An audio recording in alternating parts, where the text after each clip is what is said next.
Bienvenidos al baúl de las mujeres poderosas. Hoy hablaremos de Olga de Kiev. Pero antes veamos un poco el contexto histórico. Por los países que hoy se conocen como Rusia, Bielorrusia y Ucrania, pasan muchísimos ríos, entre ellos el río Ural, el río Dnieper, el río Dniester, el río Volga, entre otros. Bueno, pues desde hace muchísimo tiempo por esa zona habitan unas personas denominadas como eslavos orientales. Estos eslavos orientales recibían comúnmente la visita de unos tales varegos. Varego era como le comenzaron a llamar a los vikingos o bien a los nórdicos que andaban por esa zona. Entre todos estos varegos hubo uno llamado Rurik que decidió asentarse por la zona del lago Ládoga. Después por la zona fundó un asentamiento el cual luego se conocería como Novgorod. Rurik al llegar a la zona intentó que las tribus de alrededor le pagaran tributos a él, pero no funcionó. Aunque tiempo después estas tribus comenzaron a pelear entre sí y llamaron a Rurik para que pusiera orden. Rurik llegó, pacificó la zona, unió a todos los pueblos y luego estos pueblos lo alzaron como su líder. Y así en el 862 se creó el Principado de Novgorod con él a la cabeza. Y también con esto se creó la dinastía rúrica, la cual gobernaría la zona durante casi 800 años. Rurik al morir le dejó todo el poder a Oleg y también le encargó que cuidara a su hijo, Igor. No se sabe exactamente qué parentesco tenían, si era su primo, su cuñado, su tío. El punto es que le dejó todo el poder a él y al principado le fue de maravilla con Oleg. Durante su reinado, Oleg de Novgorod, o también conocido como Oleg el Profeta, se encargó de subyugar a todas las tribus cercanas que andaban por ahí. Uno de los pueblos a los que subyugó fue a los drevlianos, los cuales incluso le ayudaron en su ataque a Constantinopla. Pero sin duda lo más importante que hizo Oleg fue haber arrebatado a los hermanos Askolidir la ciudad de Kiev. Kiev le gustó tanto a Oleg que la convirtió en su nueva capital y con esto creó un nuevo estado llamado la Rus de Kiev. La verdad es que la vida de Oleg es muy interesante, si quieren luego le hacemos un video. Pero bueno, a la muerte de Oleg, el hijo de Rurik, Igor, subió al poder. Y aquí es donde entra la estrella de este video, Olga de Kiev,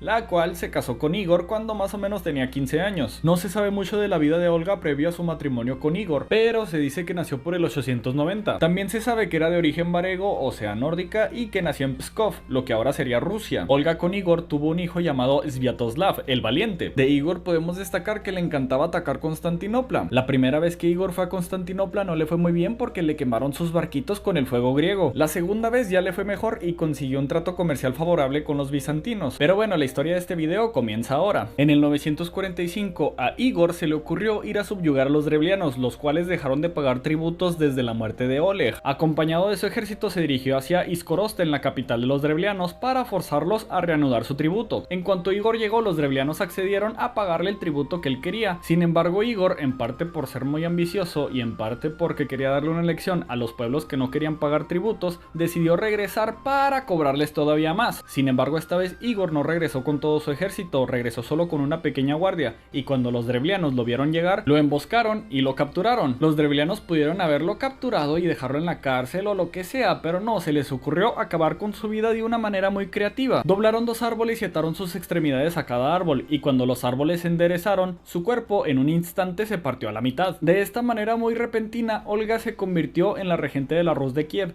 y no iba a dejar que nadie les quitara el poder, ni a ella ni a su hijo. Los drevlianos, envalentonados por haber matado al líder de la zona, le mandaron un mensaje a Olga diciéndole: oye, nosotros matamos a tu esposo, deberías de venir y casarte con el príncipe Mal. Así es, mandaron a 20 mensajeros con la misión de presionar a la princesa Olga para que se casara con el asesino de su esposo. Tal vez estos drevlianos pensaron que se iban a encontrar con una Olga muy asustada, sin embargo no sabían lo que les esperaba. Olga le respondió al mensajero: tu propuesta me agrada, tienes razón, mi esposo no va a regresar de entre los muertos. Pero antes de todo me encantaría honrarte delante de mi pueblo. Regresa a tu bote y espera ahí con un aspecto arrogante. Por la mañana enviaré gente a buscarlos y ustedes tendrán que decir: no iremos ni montados a caballo ni a pie, tienen que cargarnos en nuestro bote. Y entonces van a ser cargados en su bote. A la siguiente mañana los 20 drevlianos dijeron las palabras que Olga les dijo que dijeran. Y así fue, la gente que envió Olga no dejó que caminaran ni que fueran a caballo, todos fueron cargados en su bote y llevados ante Olga. Lo que ellos no sabían es que Olga había mandado cavar una zanja del tamaño de ese bote, y para cuando se dieron cuenta los sirvientes de Olga ya los habían aventado a la zanja. Y mientras estaban siendo enterrados vivos, Olga se acercó con ellos y les dijo: ¿les gusta el honor que les estoy dando? Después de enterrar a estos mensajeros, Olga mandó un mensajero con los drevlianos para decirles que deberían de mandar a sus hombres distinguidos a Kiev para prepararme para ver al príncipe con el debido honor. Los drevlianos entonces mandaron felizmente a sus hombres distinguidos, obviamente sin saber lo que le había pasado a sus primeros mensajeros. Cuando llegaron los hombres distinguidos, la princesa les dio la orden que antes de encontrarse con ella necesitaban bañarse. Todos estos hombres distinguidos, muy confiados, se metieron a darse un baño sin saber que Olga por fuera había cerrado todas las puertas y estaba a punto de prender en fuego todo el edificio. Obviamente ninguno sobrevivió, todos fueron consumidos por las llamas. Después de preparar el platillo favorito del arroz de Kiev, drevliano a la parrilla, a Olga se le ocurrió mandarle otro mensaje a los drevlianos. Les ordenó que prepararan grandes cantidades de hidromiel para que ella pudiera llorar sobre la tumba de su esposo y después celebrar un festín fúnebre en su honor. Obviamente los drevlianos no sabían qué había pasado ni con sus mensajeros ni con sus hombres distinguidos. Los drevlianos aceptaron y Olga fue para allá y pudo llorar sobre la tumba de su esposo. Después de eso comenzó el festín y todos se le estaban pasando muy bien, también que se pusieron todos hasta el tope de borrachos. Y ahora sí, con todos los drevlianos con la guardia baja, Olga le ordenó a todos sus sirvientes que los empezaran a matar de uno en uno. En esa noche 5000 drevlianos terminaron siendo asesinados. Después Olga regresó a Kiev para organizar el ejército y ahora sí atacarlos formalmente. Para los de Olga todo estaba saliendo muy bien hasta que les tocó asediar la ciudad de Izkorosten. La guerra entró en un punto muerto y durante un año no hubo ningún avance. Olga les dijo: ¿por qué persisten tanto? Todas sus ciudades ya se rindieron ante mí y ya están cultivando sus tierras en paz, pero ustedes prefieren morir de hambre que someterse a mi tributo. Los drevlianos le dijeron que no tenían ningún problema de someterse a su tributo, pero tenían miedo de que ella siguiera intentando vengar a su esposo. Olga le respondió que con haber asesinado a los mensajeros y a la gente en el festín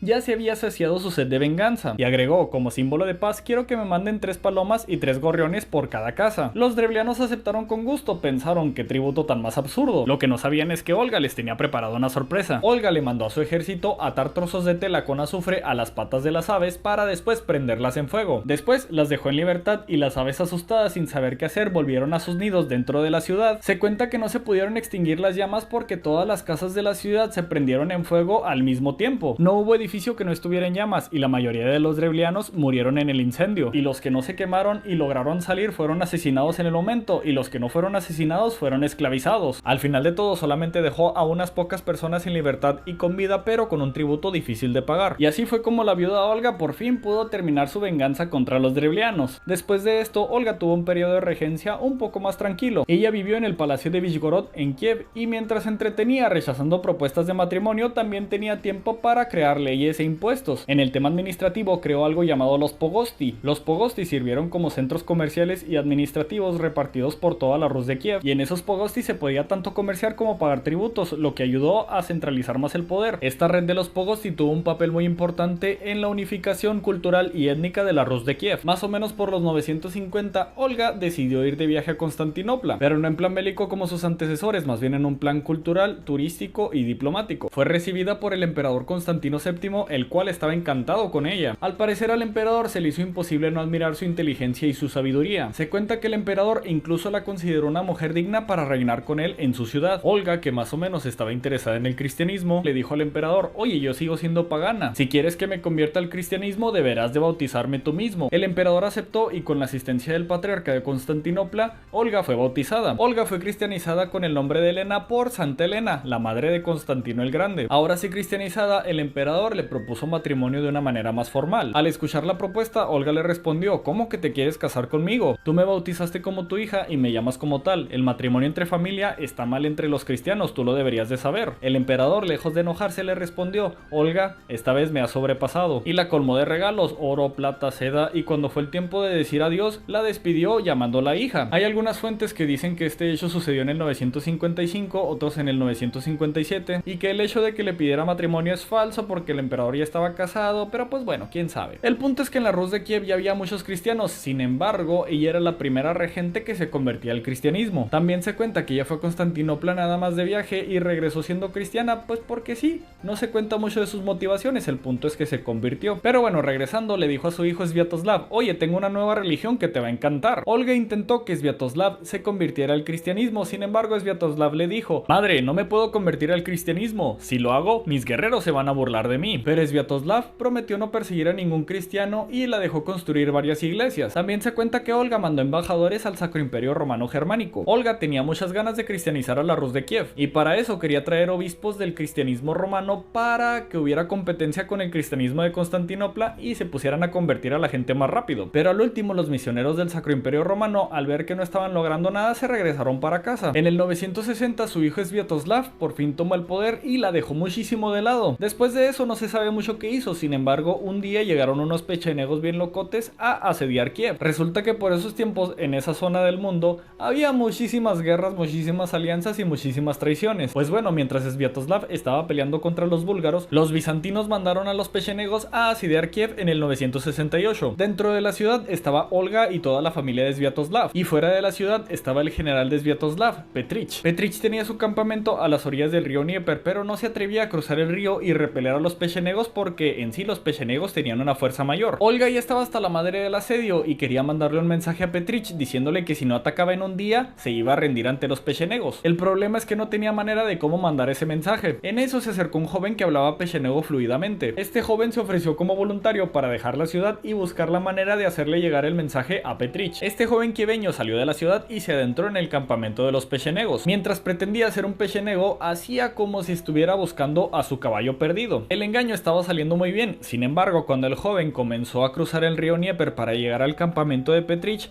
fue cuando los pechenegos se dieron cuenta que él no era de los suyos. Los pechenegos entonces comenzaron a dispararle flechas, pero ninguna le dio. El chico este cumplió con su cometido y le llevó el mensaje a Petrich. Al leer la desesperación de Olga, Petrich se puso a pensar en qué hacer. Entonces a la mañana siguiente embarcó a todas sus tropas y se pusieron a hacer un gran estruendo con sus trompetas, simulando como si hubiera llegado Sviatoslav con todo su ejército. Los pechenegos, un poco asustados porque venía Sviatoslav, decidieron levantar el asedio. Olga aprovechó esto para llevarse a su familia y refugiarse en otro lado. Petrich se reunió con el líder de los pechenegos y le confesó que él no era Sviatoslav, pero que él ya venía en camino. Luego Olga le mandó un mensaje a Sviatoslav reprochándole el no haber ido personalmente a salvar la vida de su familia. En el momento en el que a Sviatoslav le llegó el mensaje y lo leyó, rápidamente regresó a Kiev y venció a todos los pechenegos que todavía amenazaban la ciudad. Poco tiempo después, en el 969, Olga estaba muy enferma. Por esas mismas fechas, Sviatoslav había anunciado sus intenciones de cambiar la capital de Kiev a Pereaslavets. Olga, después de escuchar esto, le dijo a su hijo: ¿qué no ves que estoy muy débil? ¿Por qué deseas alejarte de mí? Olga presentía que estaba viviendo sus últimos días de vida, así que le rogó a su hijo que se quedara hasta que ella muriera y después de eso que hiciera lo que su corazón le dictara. Como quiera, no tuvo que esperar mucho. 3 días después de esto, el 11 de julio del 969, murió Olga de Kiev. Ante su muerte, todo el mundo lloró por ella, su hijo, sus nietos, todo el pueblo. Olga les dijo antes de morir que ella no quería tener un festín funeral como si fuera un pagano, quería tener un funeral cristiano. A pesar de que su hijo Sviatoslav no apreciaba sus creencias cristianas, la dejó tener un funeral como ella quiso. Y así fue, y su tumba estuvo más o menos 2 siglos en Kiev hasta que llegaron los mongoles y la destruyeron. Pero bueno, toda esta historia que les conté viene escrita en la conocida Primera Crónica o Crónica de Néstor. Sí, la Primera Crónica tiene mucha leyenda en su historia, pero digamos que es lo mejor que tenemos para conocer la historia de ese lugar. Aunque la misión de Olga de cristianizar a todos en su momento fue un fracaso, su nieto Vladimir en el 988 cumpliría con esa misión cristianizando a toda la Rus de Kiev. Y así como la ven de vengativa y agresiva, Olga también se convirtió en un santo. Debido a su trabajo de cristianización en el 1547, la iglesia rusa ortodoxa la nombró como santo, e incluso a Olga la llaman con el honorífico de Isapóstolos, o sea, igual que los apóstoles, por su trabajo de cristianización. También se convirtió en Santa Olga para los católicos y su día es el 11 de julio. Ella es la patrona de los convertidos y de las viudas. Santa Olga, aunque esté muy largo y te cueste más trabajo, tiene demasiadas iglesias con su nombre, o sea, el legado que dejó fue muy grande. En resumen, Olga fue una mujer que gobernó con fuerza y decisión y era una mujer inteligente y creativa. Y también fue una de las mujeres más poderosas y violentas de toda la historia. Recuerden dejar sus comentarios, no importa si solamente es una carita, darle me gusta, compartir y suscribirse o seguirme, no importa de qué plataforma sean. Muchas gracias por verme y nos vemos en el próximo video. Y hasta aquí el baúl de Olga de Kiev.